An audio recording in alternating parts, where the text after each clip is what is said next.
आजच्या भागामध्ये आपण पाहणार आहोत अनु खूप जास्त खुश असते. कारण आहे ना तिला आता खूप भारी वाटत असतं. अविनाशचं वागणं, अविनाश आपल्यासोबत खूपच सुंदर वागत आहे आणि यामुळे ती खूपच खुश असते. रेडिओवर सुद्धा आता चालू असतं. रेडिओमधली जी रेडिओ जॉकी आहे ती मात्र खरं तर ना अनुचे डोळे उघडायचे काम करत असते. म्हणजेच ना ती अनुला सांगत असते की लगेच कोणावर विश्वास ठेवायचा नाही, कोणाचा काही चांगला हेतू नसेल पण तरीसुद्धा ते आपल्यासोबत ना चांगलं वागायचं नाटक करत असतील.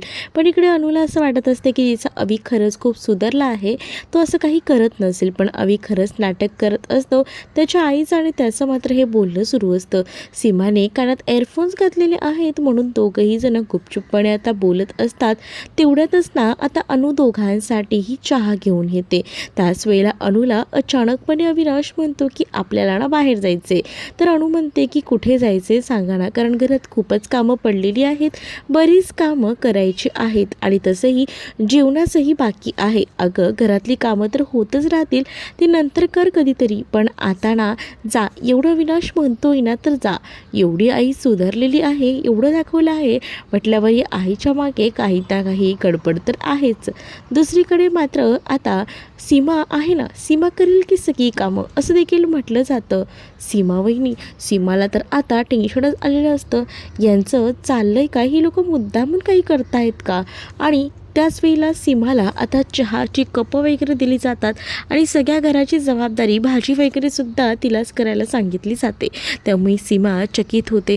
तर दुसरीकडे मात्र आता पाहायला मिळतं तुझा हात धरून अविनाश तिला बाजूला घेऊन येतो. अनु म्हणत असते की काय करताय आई, बघतायत ना. पण आता अनु म्हणते की फक्त मला 1 तास द्या, पटकन मी सगळं आवरते मग येते.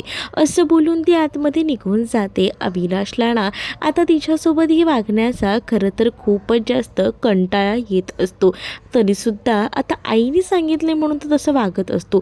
दुसरीकडे या सगळ्याचा संशय ना इकडे मात्र पिहूला सुद्धा आलेला असतो. पिहू आता म्हणत असते की तू हा विचार करतेस का, हे दोघंही जण कधीही तुझ्याशी न वागणारे चांगले आज अचानक एवढं चांगलं वागायला कसे लागलेत, काय हेतू काय आहे ह्यांचा, काही कळतंय का तुला. पण आता हे सगळ्या गोष्टी ना अनुलाही माहीत नसतात. अनु म्हणते मला काहीच कळत नाही आहे, पण या सगळ्यामध्ये ना मला माझा अविनाश, माझा पूर्वीचा अविनाश मला पुन्हा भेटला आहे, याचा खूप जास्त आनंद आहे असं देखील अनु आता पिऊला म्हणत असते. कारण तुला माहिती आहे का, काल तर ह्यांनी ना माझ्यासाठी गजरा आणला होता आणि तो गजरा त्यांनी मला केसातही वाळून दिला. माझ्यासाठी कालचा दिवस खूपच भारी होता. फक्त त्यांच्यावर थोडं प्रेशर आहे पैशांचं आणि त्यामुळेच ना ते असं वागत असतात. बाकी त्यांचा स्वभाव आणि हे सगळं काही चांगलंच आहे. अगं आई किती छान दिसतेस गं तू हसताना, असं पिऊ म्हणते. आज ना माझी आई जगातली बेस्ट मदर दिसते. म्हणजे कसं एकदम तुझ्या चेहऱ्यावर जो ग्लो आलाय ना तो मस्तच आलाय. आणि असं बोलून ना ती आता कौतुक करत असते. दुसरीकडे मात्र आता जातेस ना तर एकदम नीट जा, हा साडीचा पदर हा असा कर हा, आणि त्यासोबत मला सांगा डेट कशी झाली ते, म्हणजे नेमकी काय काय मजा केली हेही मला कळू दे ना, असं देखील आता ती म्हणत असते. आणि त्यानंतर आता अविनाश डेटवर कुठे, अविनाश तर अनुला तिच्या माहेरी घेऊन आलेला असतो. हे सगळं ना तो मुद्दाम म्हणून करत असतो, कारण आहे ना तिला तर तिच्या माहेरच्यांच्या नजरेतून सुद्धा तिला पाडून टाकायचं असतं आणि त्यासाठी त्याचे खूप जास्त कष्ट सुरू असतात. म्हणजेच काय तर आता त्याने सगळ्यांसमोर माफी मागायचं काय ते नाटक करायला सुरुवात करायची असं ठरवलेलं असतं. एवढ्या वर्षानंतर आपण इथे जायचं म्हटल्यावर नको वाटत असतं, पण तरीसुद्धा आता अविनाश तिला सांगत असतो की तू अशी काय करतेस, मला वाटतंय तुझ्या घरच्यांची माफी मागावी. मलाही वाटतं गं, मीही एक बाप आहे आणि बापाच्या काहीच कळतं, त्यामुळेच तर मी आता सगळ्यांची माफी मागायला आलो आहे. तुझंही घर तुझ्यापासून लांब जाऊ नये एवढंच मला वाटतं. असं बोलूनच ना आता तो माफी मागायच्या बहाण्याने अनुला घेऊन आलेला असतो. अनु आणि अविनाशला बघून मंदार खूप जास्त खुश झालेला असतो, तर अनुची आईसुद्धा खूपच हॅप्पी असते. दुसरीकडे मात्र आता अनुचे बाबा जेव्हा बघतात ना की हे दोघंही जण आलेले आहेत तेव्हा ते भयंकर चिडतात. तर इकडे आता जी दिव्या असते तिला मंदार सांगतो की जा पटकन अनुसाठी आणि त्यांच्यासाठी काहीतरी घेऊन ये. दिव्या म्हणते असल्या फालतू लोकांसाठी ना मी काही आणणार नाही. दिव्या लगेच तोंडावर अपमानच करते. आईलाही आनंद होतो, पण दुसरीकडे बाबा आता म्हणतात की तुमचं इथे येण्याचं काम तरी काय, म्हणजे कशाला आलात, काही बहाणा वगैरे काढलाय का इथे यायचा. त्यावर मात्र आता अनु म्हणत असते की काही नाही, सहज आलो होतो. त्याच वेळेला अविनाश म्हणतो की तुमच्या सगळ्यांची माफी मागायला आलो होतो. अरे हे तर माफी मागायचं नाटक असणार, इतक्या वर्षानंतर माफी मागायचं कसं काय सुचू शकतं. म्हणजेच ते टेंडर पास करायचं आहे ना, म्हणून ते माफी वगैरे मागायचं नाटक आहे.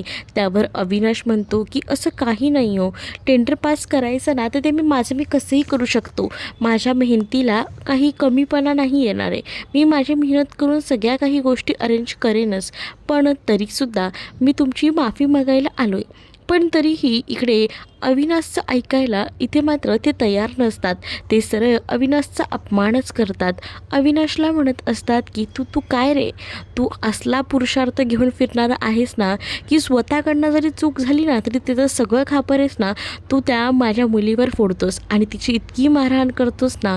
तुला वाटत असेल की माझ्यापासून गोष्टी लपून राहत असतील, पण सगळ्या गोष्टी ना माझ्या बरोबर डोक्यात आहेत आणि लक्षातही आहेत.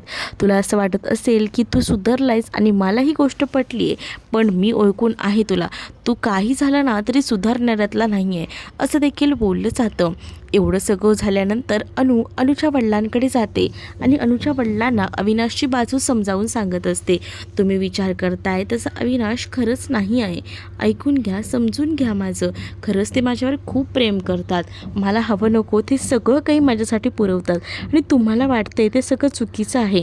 तुम्हाला असं वाटत असेल की ते आता का माफी मागायला आलेत, माफी मागायला काही वेळ काय लागत नाही. मला तरी एवढंच वाटतं. म्हणजेच कसं, त्यांना जर मनापासून वाटते तुमची माफी मागावी तर मागू दे ना, तुम्ही असं का करताय बाबा. पण त्यावेळेला बाबांना अनुला एक तिराहित व्यक्ती समजत असतात. म्हणजेच ना ते सरळ सांगतात की तू आताच्या आता इथे उठ आणि निघ, कारण आहे ना मला तुझ्याशी बोलायचं नाही आहे. तू माझ्यासाठी मिसेस अनु आहेस, फक्त अनु, मी तुझा कोणीही नाही. असं बोलूनच ना बाबा अनुचा अपमान करतात आणि तिला तिकडनं जायला सांगतात.